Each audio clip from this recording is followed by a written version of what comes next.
usted tiene que el calor que le mete al sistema es mayor que el trabajo realizado por el sistema, lo que va a hacer es una desorganización del coloide que se ve en el suelo como de floculación, como compactación, y como la membrana celular también es coloide, lo que sucede es que hay una desorganización de la membrana celular. Y si usted tiene la membrana celular de los ápices radiculares desorganizada, lo que va a tener es una suberización, va a disminuir el poder, el potencial absortivo de la planta, su potencial osmótico disminuye.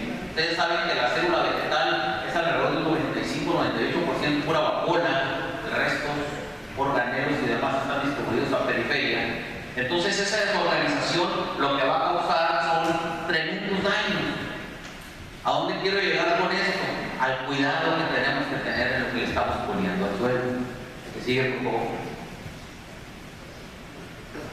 Esta es una nogalera de allá de por mi pueblo, en donde les estamos diciendo, por favor, señores nogaleros, no apliquen ácidos de ningún tipo. Es que no estamos usando el fosfórico para lavar el sistema de riego y sirve que le echemos un poquito de fosforito al suelo, ¿verdad? No, hombre, por ahí no va. Por ahí no va, no aplique. La sal no se lava. El coloide arcilúmico cálcico se degrada, se compacta el suelo. Usted lo primero que tiene que hacer, y eso vale para Chihuahua, para Chile, para todos lados, es hacer una diálisis coloidal, oxide, coloidice, nutra, flocule las arcillas y recupere la integral micelar. Es decir, trate de coloidizar otra vez, de revitalizar el suelo, el sistema suelo, planta o atmósfera. ¿Sí? Esta es otra cosa con la cual estamos peleando, las temperaturas. Las temperaturas que afectan el desarrollo y el crecimiento de las plantas.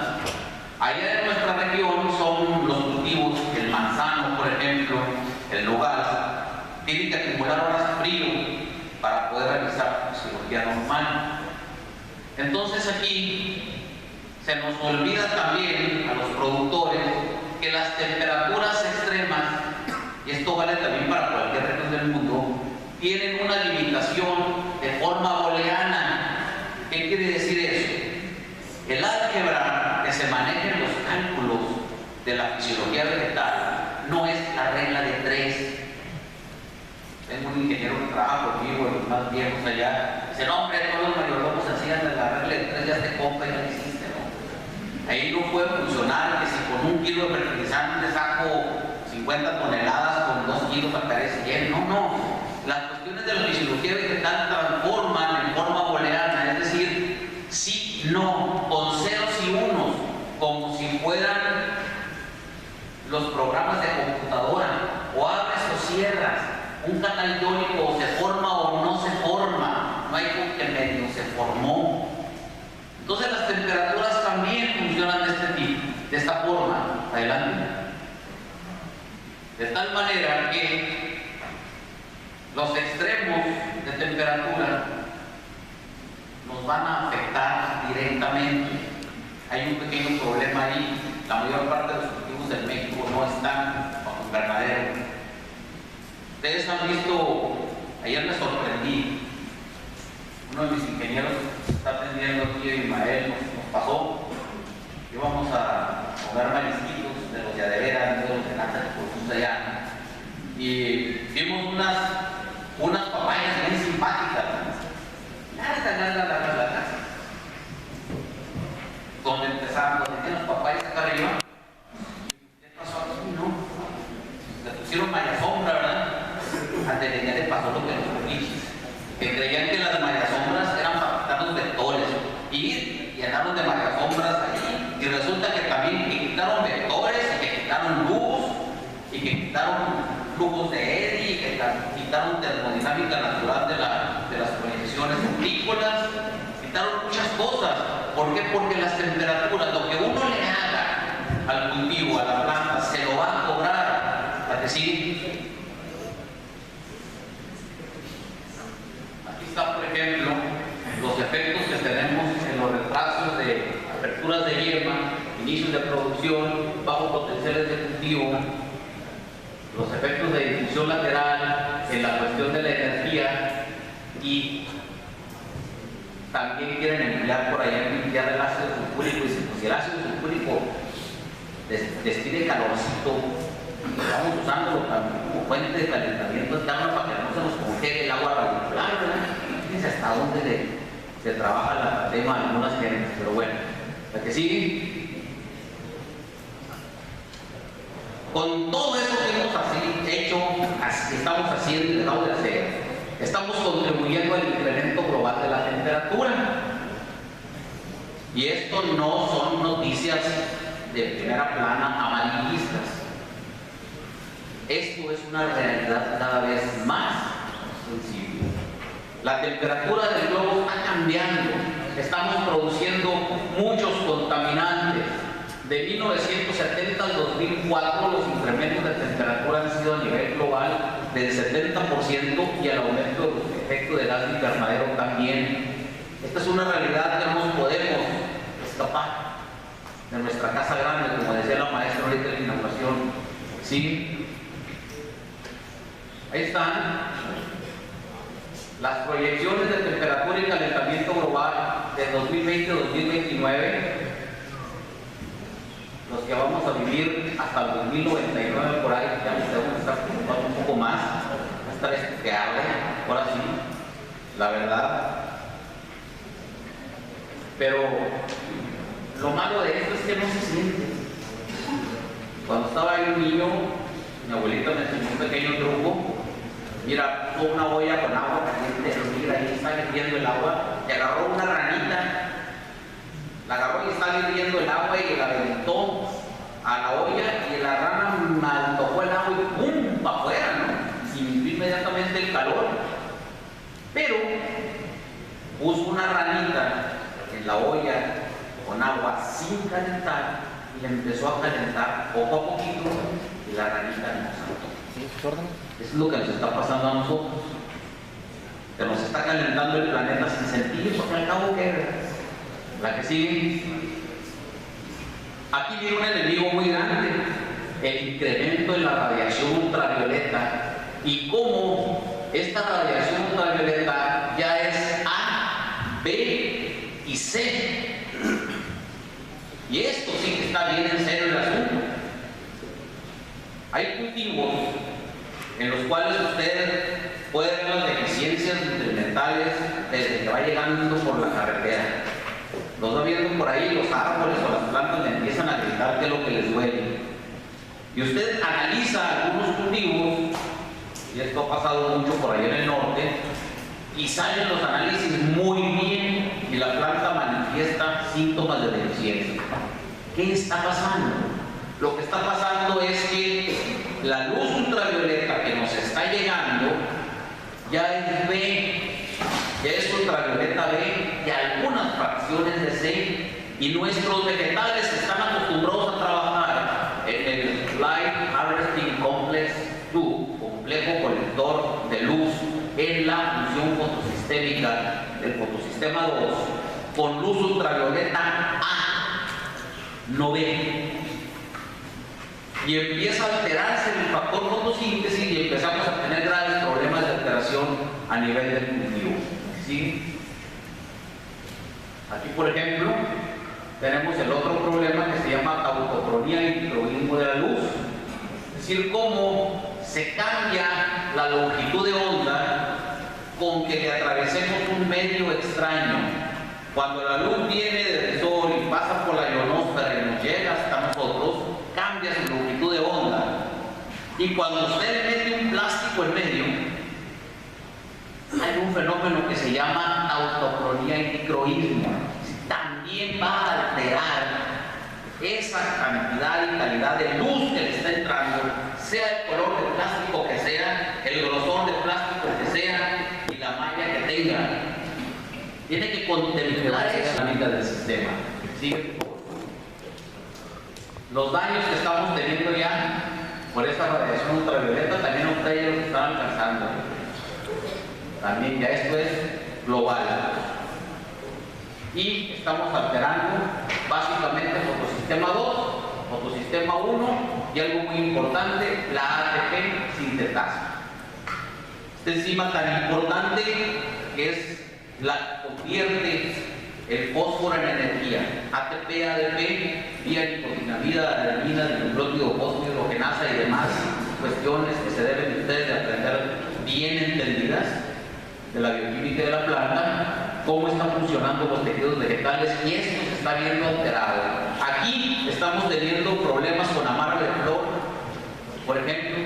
Estamos teniendo problemas en los cuales se queda el óvulo sin fecundar, o los estambres se quedan más chiquitos que la parte testicular. Hay muchos problemas que estamos teniendo y que no nos van a corregir con ponerle más nitrógeno, fósforo, potasio, ni échale más manganeso, ni ponle hormonas. Esa es otra cultura bendita que estamos adoptando, la hormoneada. Todo lo queremos arreglar con hormonas. No se arregla con hormonas, se desarregla todo el demás sistema. ¿Sí?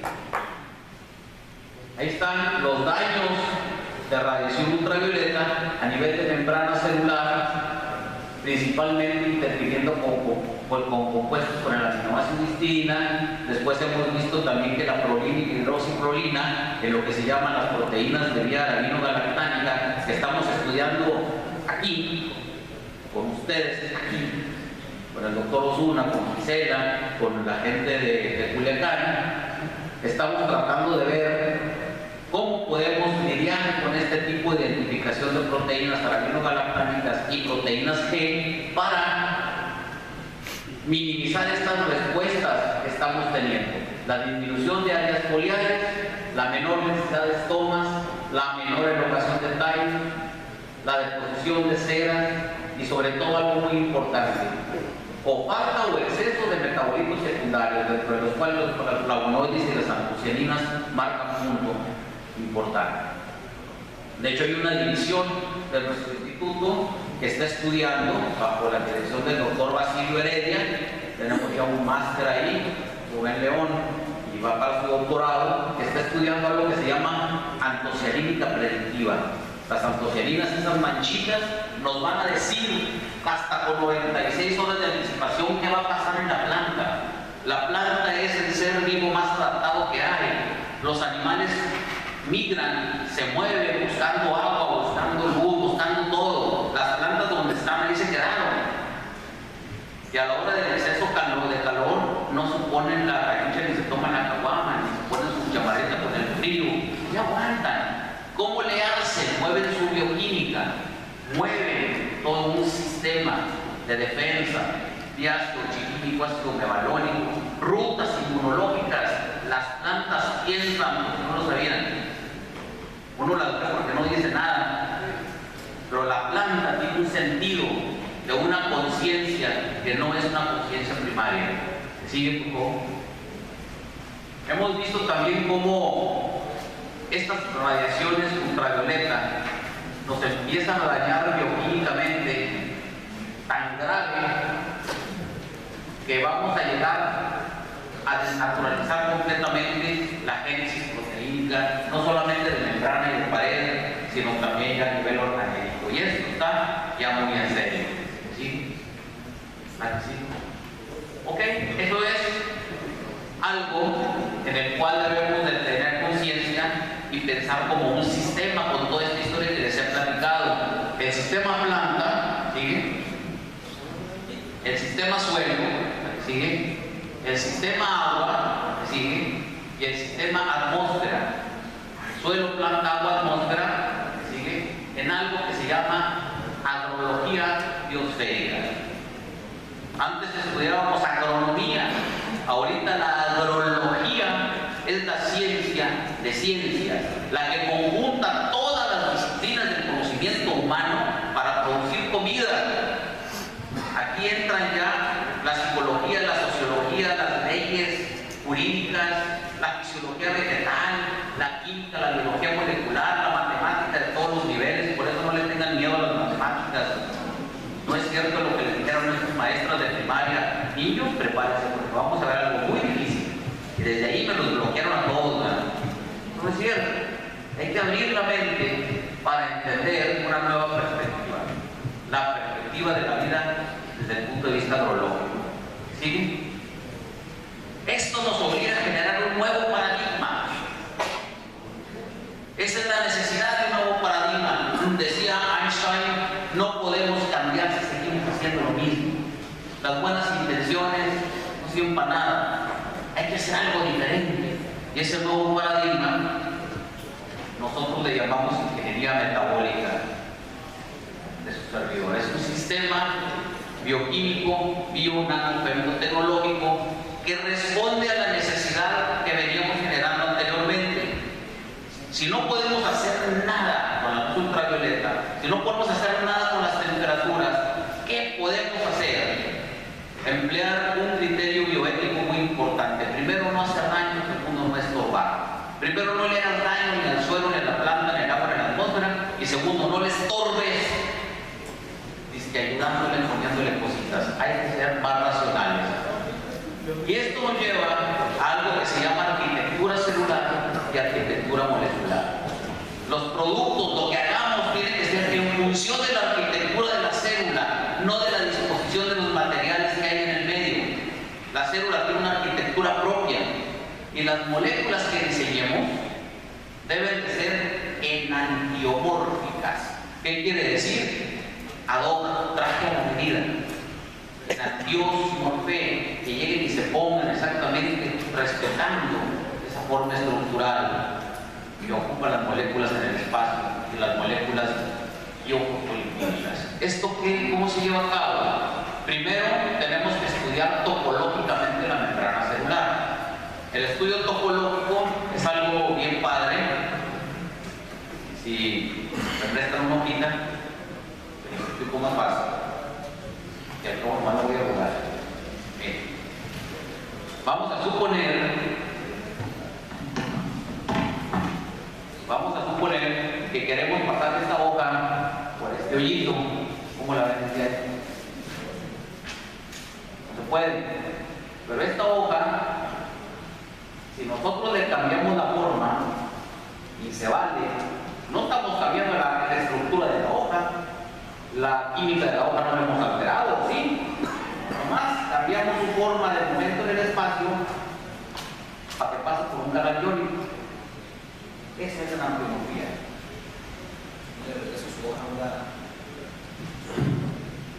Ok, es lo que estamos haciendo.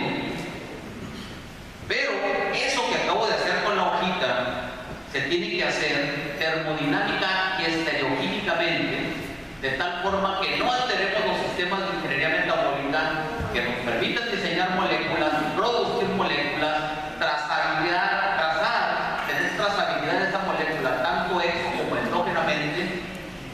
Ahorita la respuesta aquí fundamental es: ¿sabes tú lo que se está comiendo tu hijo? ¿Sabes tú qué mugrero le pusieron a la manzana, a la piña, a la papaya que se está comiendo esa criatura? No sabemos. Pues tenemos que tener trazabilidad, tenemos que tener una nueva forma de interpretar los análisis de suelo y de planta. Ya basta de estar interpretando los análisis como inventarios. Ay, mira, con unos rangos que quién sabe quién los habrá puesto, ni en qué país, ni en qué época, y si no, cheque, todavía traen las tablas de interpretación de 1970-76 sacadas en Idaho y quién sabe dónde. Y están agarrándolo aquí en Colima para interpretar lo que se hizo en otros cultivos, lo están interpretando aquí y en otras partes de México y el mundo. Dice, no traemos nitrógeno, hay que ponerle. Hay mucho fósforo, no le pongas. Esa forma inventariera de manejar los análisis no funciona. Tenemos que interpretar esa información, adecuarla a nuestra realidad y meterla dentro de la bioquímica de la planta. Por eso parte de los trabajos que estamos haciendo es el estudio y de la proteómica. Si nos interesa saber la cantidad de azúcares que están presentes en los tejidos, en la savia, nos interesa saber qué azúcares son, en qué momento metabólico están, qué nutrientes están presentes y cuáles faltan, para poder hacer lo que se llama la glicobiología correlacional. Y así sacarás un programa de nutrición vegetal ad hoc con resultados que puedas proyectar, que puedes cuantificar y sobre todo con economía de bajo impacto ambiental.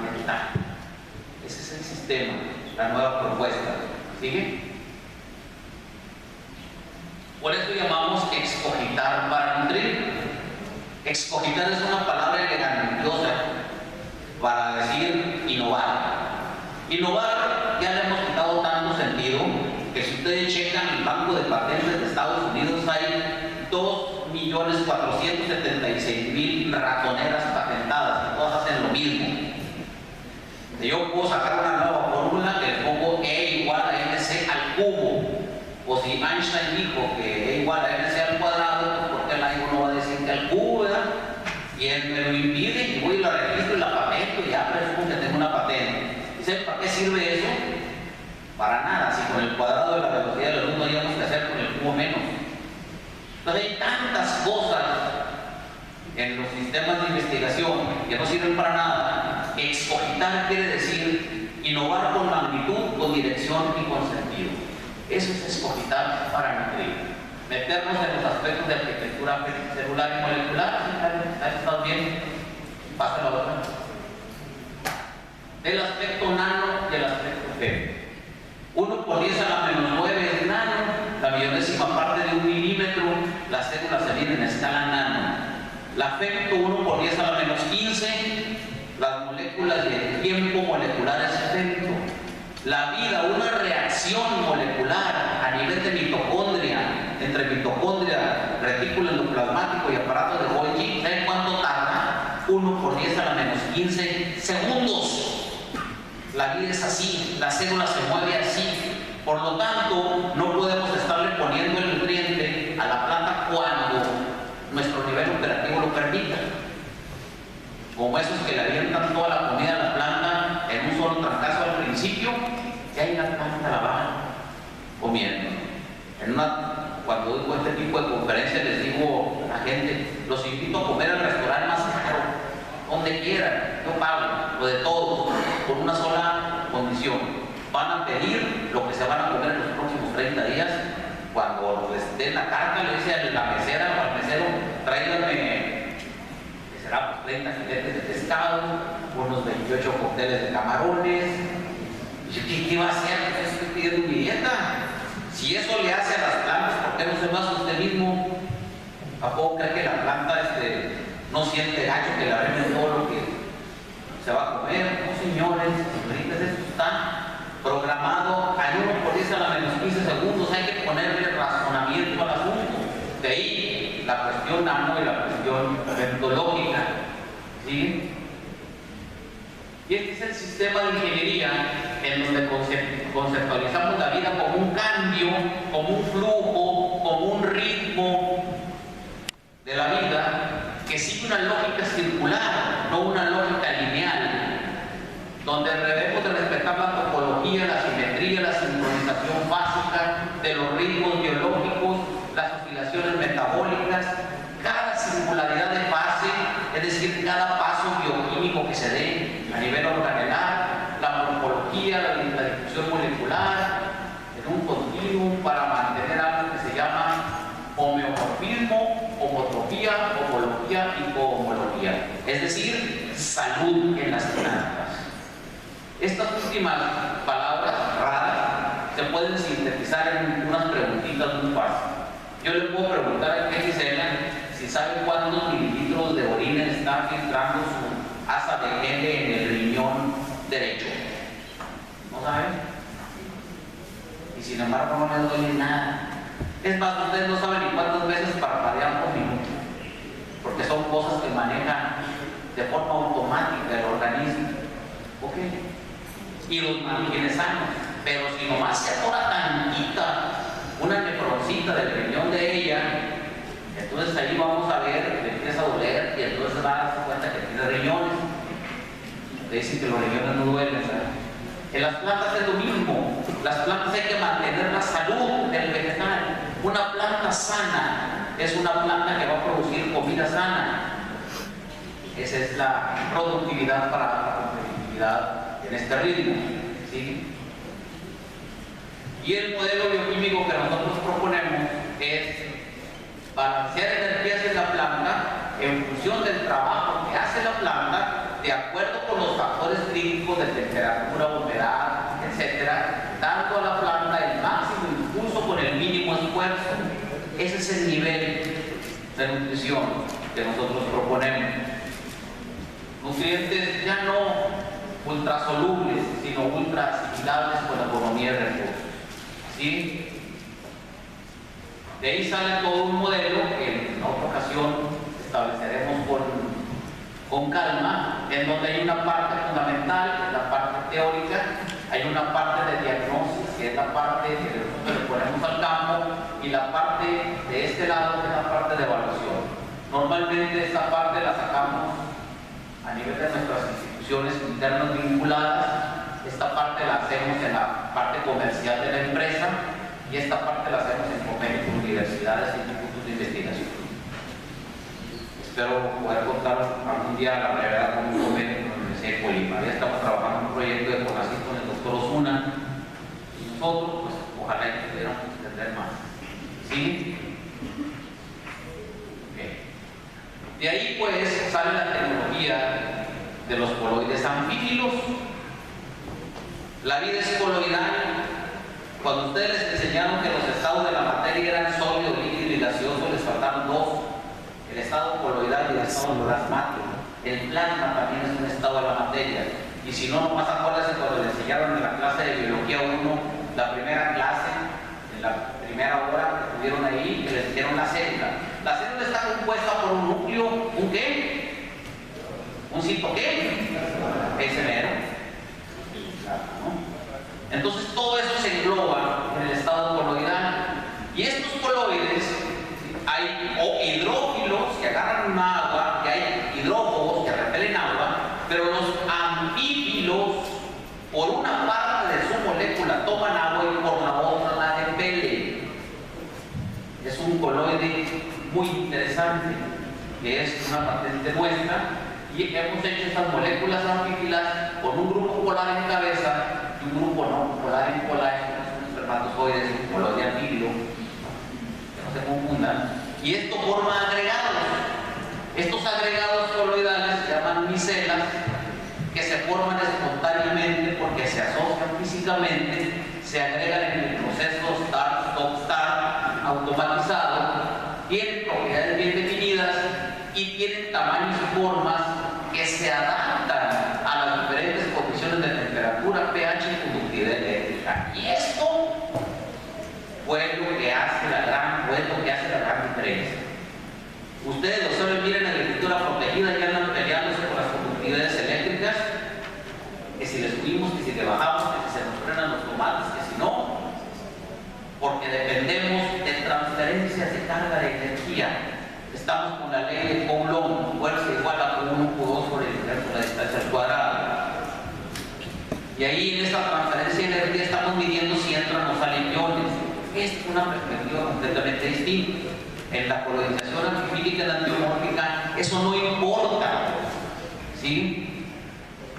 Y no importa porque no funcionamos en base a temperaturas TRAS, es decir, a una serie de temperaturas críticas que van ligadas directamente por la longitud de las cadenas, con las áreas de los grupos cabeza, con el volumen micelar, y en función del número de Avogadro empezamos a hacer multiplicación de cadena. De tal forma que las sales se disuelven, los coloides no se disuelven, se expanden.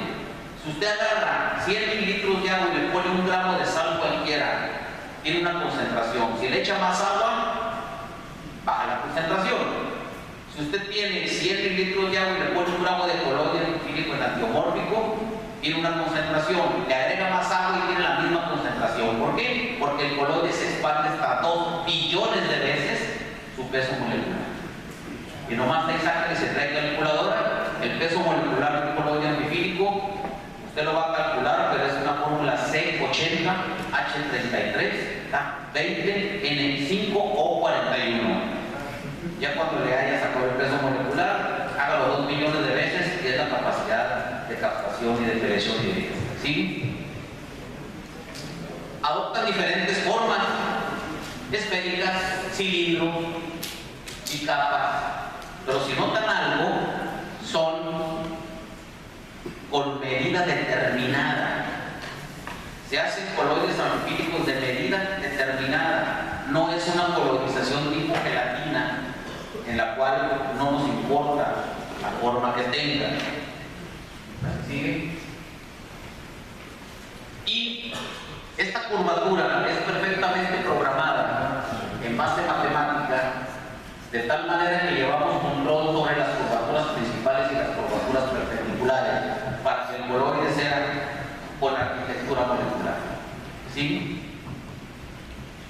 Usted tiene una solución normal de sales con agua, la fisicoquímica coloidal versus la tradicional. Primero entramos con la tradicional, empieza a combinar y tiene dos posibilidades: o hay una miscibilidad completa o hay una miscibilidad parcial, y esto es lo que funciona, o de plano hay una inmixibilidad.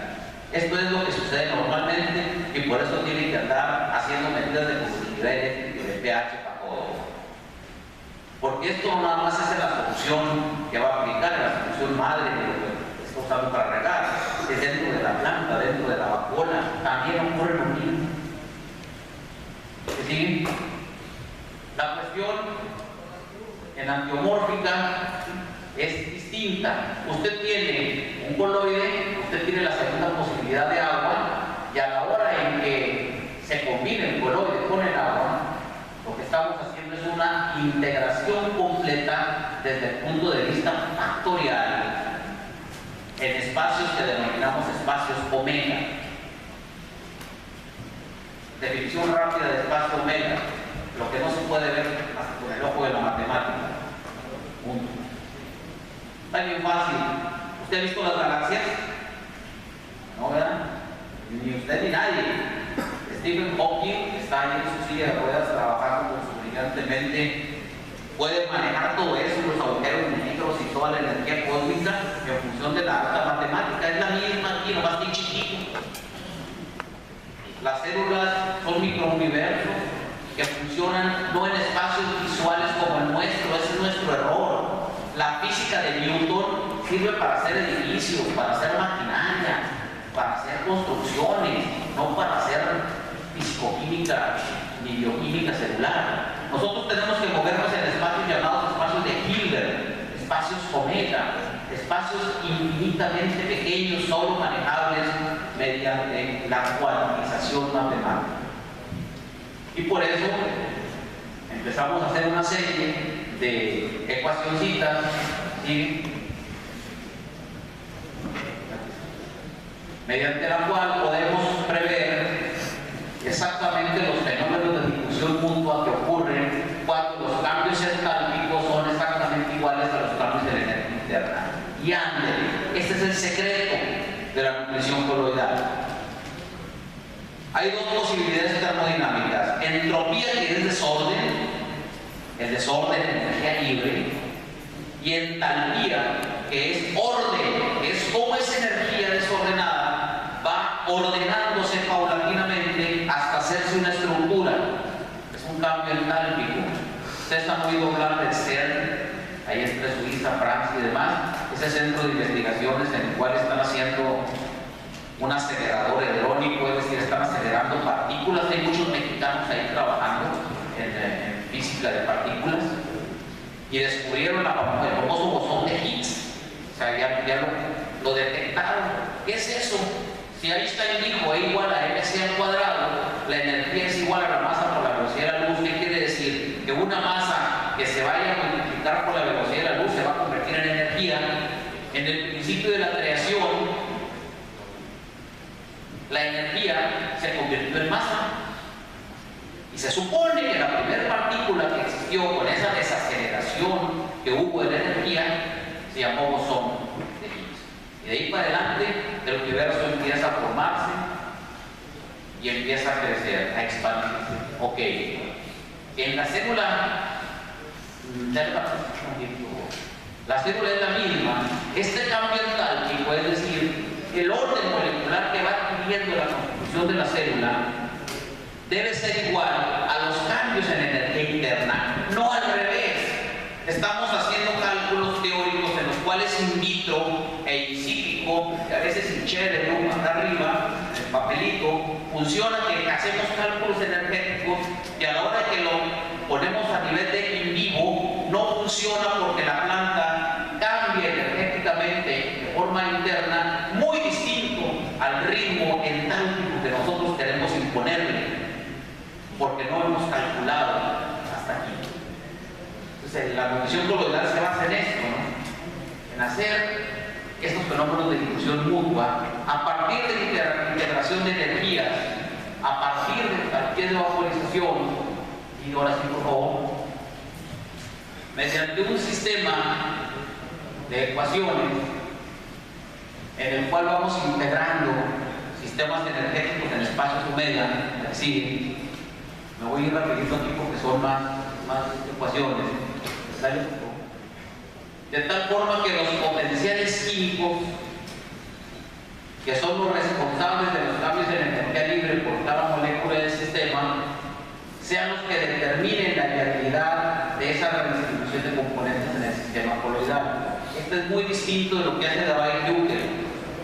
Debye-Luckel considera nada más los cambios potenciales a nivel electrodinámico, pero no los considera a nivel de integración de una molécula nueva. Considera nomás los movimientos de las cargas energéticas, pero una cosa es considerar el movimiento de carga y otra cosa es considerar el movimiento de carga cuando se desacelera y se hace una estructura.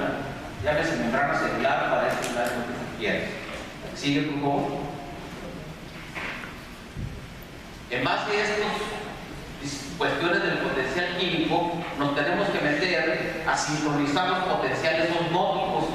Y aquí es en donde está la gran diferencia. Cuando tú usas un coloide químico en antiomórfico para pasar nutrientes a la planta, está sincronizado con el potencial osmótico de la planta. El nutriente está ahí en el coloide, forrado a la raíz, cerca de la membrana.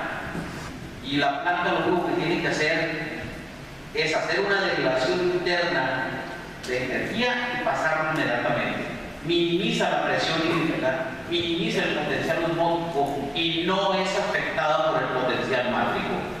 ¿Sí?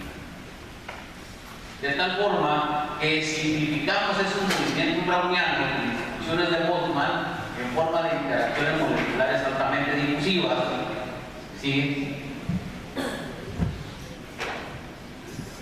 De esta manera empezamos a afrontar campos gravitacionales, empezamos a optimizar las leyes de Fick, la primera y la segunda ley de Fick, y nos metemos a sincronizarnos con el coloide edáfico. Haces un coloide que va a integrarse con el coloide.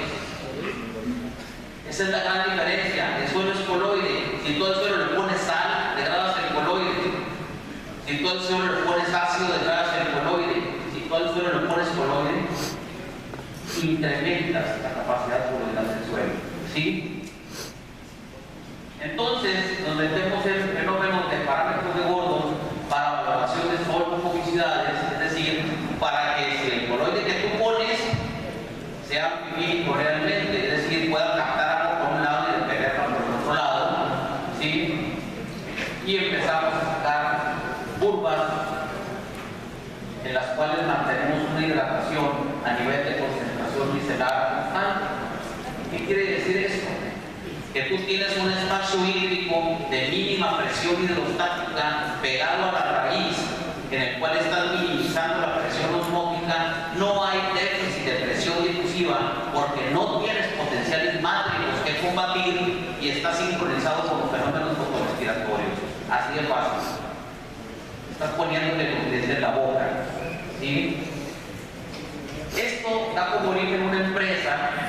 Uno de los temas que van a tener es generación de empresarios. Bueno, pues los científicos aquí podemos tener empresas. Hemos generado nosotros en Chihuahua una empresa que se llama Biotech. Normalmente no hablo en detalle de esto en congresos que son 100% científicos, pero hay una página de internet que lo puede explicar muy bien, biotech.com, ¿sí? Y una de las cosas que hemos manejado es esta. Parece tabla periódica, pero no lo es. Yo le llamo el árbol de la vida del Lyman. Es parte de una de mis tesis doctorales, en el cual se establece que precisamente en función óxido-reductiva en espacios Hilbert en flujos de Ricci transformadas en Newman-Pedro establecidas por mí, cómo se relaciona un elemento con el otro, cómo un elemento químico requiere de otro y de otro para ir teniendo cada raya de esta cada flecha. Es un sistema de ecuaciones no lineales en coordenadas de Newman-Pedro transformadas y que nos dice cómo se relaciona un potasio con un calcio, con un fósforo, con un oxígeno, con un hidrógeno, con un hidrógeno, etc. Y generas un sistema completamente distinto de visualizar lo que es la nutrición de una planta. Completamente distinto, que va a causar como efecto la que sigue una serie de productos hechos en la realidad que se llaman productos BNF de una tecnología en aporte sinérgico. Entonces ya tienes una serie de productos para el suelo y para las hojas que van con una lógica de aplicación en función de la biomasa que quieres tú obtener y de la calidad que quieres obtener sin dañar el suelo. Esto se llama compás de la nutrición vegetal. Ese compás de la nutrición vegetal de Lutexa es un equilibrio sinérgico. Nosotros ya no hablamos de nutrir, hablamos de biosinergia coloidal nanotecnológica, en donde la relación de la planta con el ambiente debe de tener una contemplación de la planta con el agua, del agua con el suelo, del suelo con el ambiente, la relación ambiente-suelo con planta-agua, ambiente-planta con suelo-agua, etc. Es un compás completo. Como pueden ver, debemos de contemplar de sistemas, hablamos de sistemas de contemplación compleja. No podemos tener sistemas simples de interpretación. Tenemos que saber que si le hacemos algo al suelo, va a impactar en todo el resto. Que si le hacemos algo a la planta, va a impactar en todo el resto. Con tal de que tengamos sistemas de previsión al último, no podemos ser víctimas. Ya se nos acabó el agua, ya se eutrofizó, eso lo compactamos, ya llegó la luz ultravioleta. Ya hay cosas que no podemos evitar, pero sí podemos manejar si contemplamos una perspectiva global, sistémica, agrológica, de un manejo de productos que sean en equilibrio con la planta del suelo y la atmósfera. ¿Sí? Esto da origen a un sistema de investigación. La empresa Biotexa tiene por un lado su estructura productiva, su estructura de generación de productos, de empleo, de administración de todo eso, y por otro lado genera lo que se llama el área research, el cual me honro de dirigir, y este es mi la doctora Josefina, proteómica, la doctora Adriana, glicómica, licenciada el doctor Basilio, antocianímica predictiva, licenciada Talia, está trabajando ahorita en proteómica, Rubén León, antocianímica, uno de mis orgullos que está aquí, es ustedes, es Gisela, está con el doctor Osuna, y queremos que saque su doctorado en proteómica.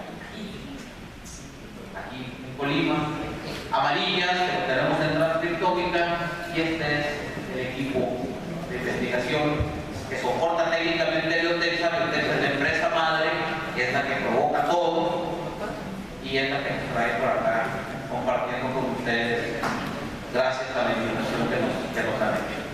¿Sí? No tengo más que agradecer su infinita bondad, su paciencia, y estoy a la orden para servirlos en lo que se les ofrezca. Me encantaría poder tener más estudiantes colaboradores, convenios con la universidad, y poder meternos en este campo tan importante. En ustedes están en sus manos